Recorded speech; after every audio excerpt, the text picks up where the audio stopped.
දිත්වාසොලි කුණාටුව පැමිණ අපේ රටේ සියලු දේ විනාශ කර දැමුවා.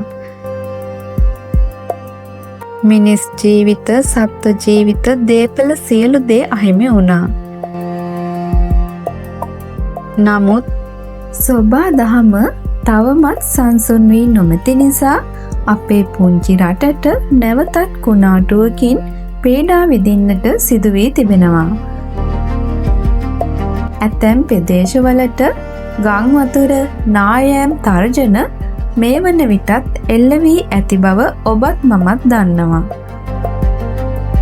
ඉතින් මේ වගේ අවස්ථාවල අපි කලින් වගේ කලබල නොවී කල්පනාවෙන් රටක් විදිහට එකමුතු වෙලා නැගී සිටිමු.